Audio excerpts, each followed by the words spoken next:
I found the show to be disturbing as a child, and after rewatching the show as an adult, I still find it to be disturbing, and for good reason. This cartoon, made for and targeted towards kids, has all the elements of a scary story. It is set in the middle of nowhere, and our main character, who we can't help but root for, is living in a toxic home environment and put in situations that trigger his fight or flight response. And typically, I dislike cowardly characters no matter who they are. But in this case, I can't help but empathize with our main character. He even reminds me of my own brave yet cowardly dog. Join me as I recount one of the scariest and most disturbing series I watched as a child. This is 1999, Courage the Cowardly Dog.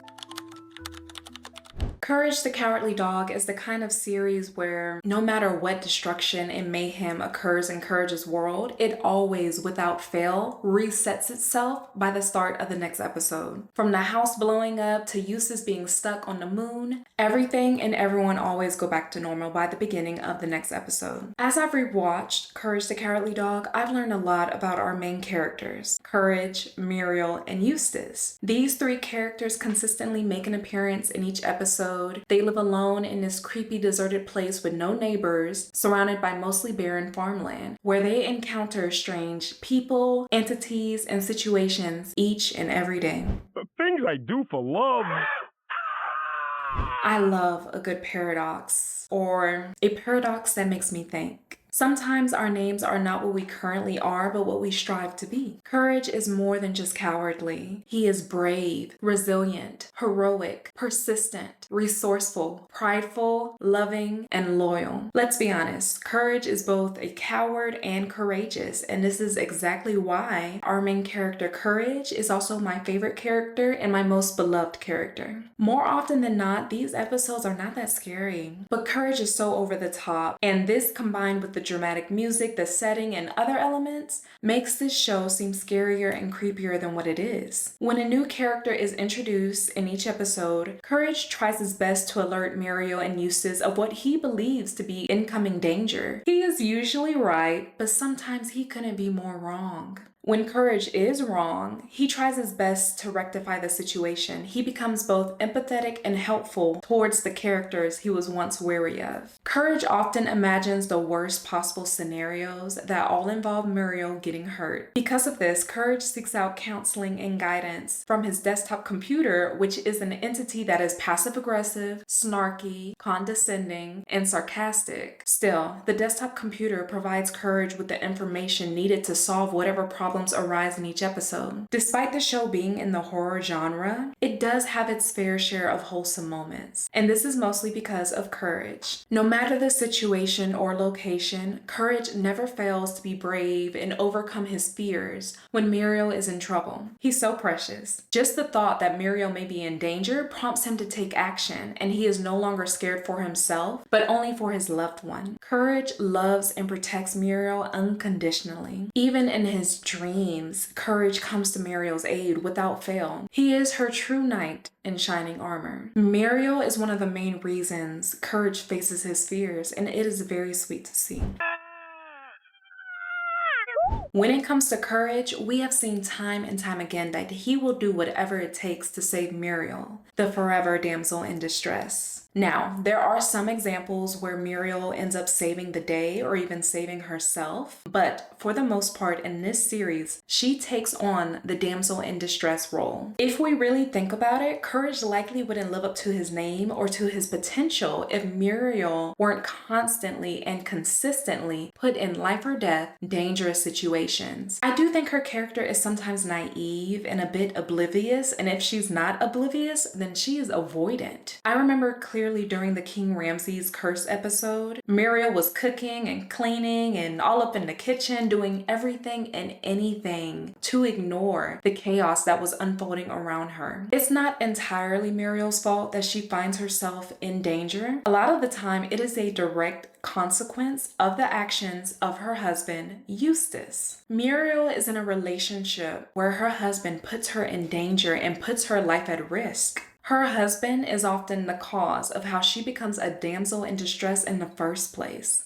I would argue that this show displays one of the most toxic and unhealthy relationships in animation for its time. The dynamic between Eustace and Muriel reminds me of a couple in my family that I will refer to as the husband and the wife. Now, the wife was the sweetest, kindest lady. She was also very quiet. She was a church-going, God-fearing lady, and she was married to the husband, who was typically in a bad mood every time we saw him. He was loud, he was grouchy, and the husband would also talk to the wife in all kinds of crazy ways, and he would do this in front of us. Then we have Eustace. Do you know how many times this man has endangered his wife, left her for dead, and mistreated her? There was one episode where Muriel lost her memory, developed temporary amnesia, and Eustace convinced her that she was his slave. He bought her so that she could cook, clean, and serve him. At the end of not only this particular episode, but also many other episodes, Muriel basically forgives Eustace. She doesn't hold a grudge, and she actually worries about Eustace, since there are times where Eustace will suffer from the consequences of his actions. Eustace is gone or trapped somewhere, and Muriel is all like, "Where's my husband? Where did he go? I miss him." The camera then pans over to Courage, who is grinning and happy that Eustace is gone. Courage has no intention of finding Eustace, since this means that the peace that he has with Muriel will disappear once Eustace returns. And it's not like Muriel doesn't have a backbone. There have been times where she stood up to Eustace to defend Courage. So why does Muriel stay in this toxic, unhealthy relationship? Here's my theory. Eustace is a farmer, and I am going to assume that the house they live in and the land belong to Eustace. So the number one reason would be related to finances. We aren't going to be doing this all night, are we? Muriel also has a strong accent that sort of suggests that she may not be from the area or from America in general. She may be a first, second, third generation immigrant. What about Muriel's family? We know that Muriel's brother is dead, since there was an episode where Eustace uses a medium to contact Muriel's brother, who has already passed away. What about her other family members? Muriel also has a nephew named Fred, who is known for basically being scissor happy, and he gets these uncontrollable urges where he can't help but shave long-haired animals and people with great heads of hair. He reminds me of both Sweeney Todd, the demon barber of Fleet Street, and Count Olaf from a series of unfortunate events. There is something about his cadence and energy that I feel drawn to. That being said, in the episode where we meet Fred, we find out that he has escaped from the psych ward, and by the end of this episode, they put Fred in a straitjacket and take him away. So Muriel can't rely on her nephew Fred either. If Muriel leaves Eustace, where can she go? Who can she depend on? She doesn't work. She doesn't make any money. Perhaps she is a product of her time, where once they're married, they don't leave their marriages, no matter how bad it gets. Just like the husband and wife in my family, who have a similar relationship dynamic to Muriel and Eustace. But at the end of the day, who knows? Why can't you be more civilized? Like Courage. Many times, Eustace's character is shown to be hot-headed, short-tempered, greedy, and money-hungry. When it comes to his greed, Eustace absolutely refuses to give up or to give in until the very end. These key character traits not only put his life in danger, but also those around him. When we look at his upbringing, I don't really blame him. It's not right, but it's also not wrong. I mean, yes, it is wrong in the eyes of the law, since Eustace stole a cursed hat in one episode, and in another episode, Eustace technically didn't steal the slab, but once he realized the slab was stolen from an Egyptian tomb, he refused to hand it over, which put everyone around him in danger. I guess what I'm trying to say is that I don't see Eustace as inherently a bad person. Eustace is a product of his environment and is a direct reflection of his upbringing. Moving on, Eustace is the prime example of the quote, hurt people, and misery loves company. I remembered Eustace saying the phrase, Stupid dog! You made me look bad! So I already knew, even as a child, Eustace dislikes and neglects Courage. What I didn't realize back then was that Eustace was pretty much mean and nasty to most of the other characters in the series. This includes his wife, Muriel, since we have seen how Eustace did not care at all if his wife died or was hurt from the consequences of his actions. It is all very unsettling. But Eustace is especially mean to Courage. And I never questioned the hatred and resentment that Eustace has toward Courage. So what's really going on here? Who is Eustace talking to when he says this? Stupid dog! You made made me look bad. In a way, he's talking to himself. He's talking to his inner child. In the episode Mother's Day, we see Eustace's mom treat Eustace the same way that Eustace treats Courage. Eustace, come here, you stupid boy.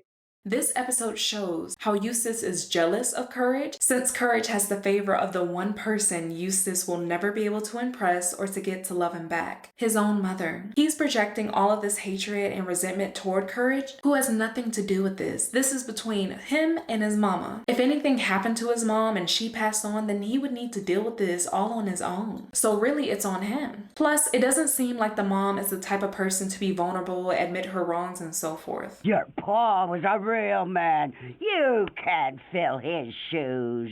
I admit I laughed all throughout this entire episode since I found it so ironic. A part of me even wanted to cry. I didn't, but the feeling was there. I mean, usually people have a reason for not liking dogs. Perhaps they're allergic or they're afraid of dogs, especially the larger breeds. But Eustace's reasoning for disliking Courage is based on pure, unhealed trauma. His mother really did a number on him. Eustace is not the only one who suffers from him being unhealed and unloved. Everyone else also suffers. Well, more specifically, Courage and Muriel suffer. If you do not do the work, all you're going to do is pass on your trauma to the future generation. Of course, Courage is a dog, not a human, not a living, or he is living, but not a child, not a human being. As far as I know, Eustace and Muriel have no kids together. And even if they did, there is still a chance that Eustace wouldn't pass on his trauma to his child, but we do not know this for certain. A friend of Courage is always welcome here.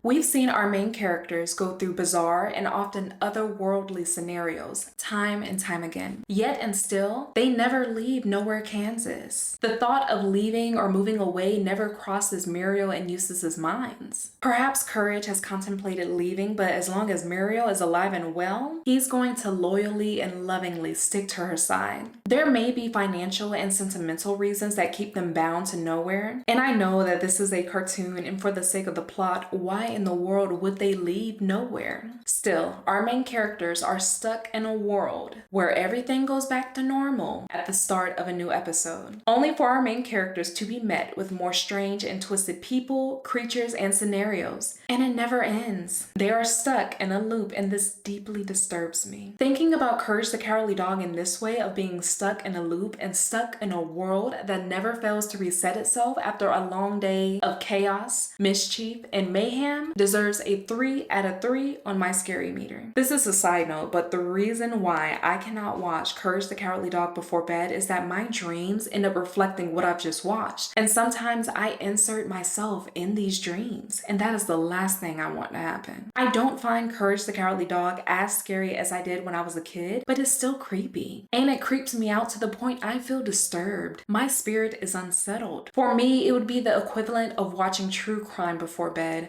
going to sleep, and then having dreams about what I just watched. Even if it's not the scariest dream, it is still disturbing. And I don't want to be disturbed. I'm already disturbed enough. And to answer the question that I like to ask at the end of each video, how good did this series make me feel and why? I'm going to go ahead and give Courage the Cowardly Dog a 3 out of 10. As much as I've grown to love Courage and I applaud his bravery, I find this show to be gross, grotesque, creepy, unsettling, disturbing, demented, and deviant. This show was creepy when I first watched it as a child, and after rewatching the show as an adult, I still find the show to be creepy. I don't really enjoy being grossed out or creeped out, so giving this show a 3 out of 10 for how good it makes me feel is generous. I don't think this is a bad show. I'm just saying it's a creepy show. With that said, I'm going to wrap up this video here. Thank you for making it all the way to the end, and I'll hopefully see you in the next one. Bye-bye for now.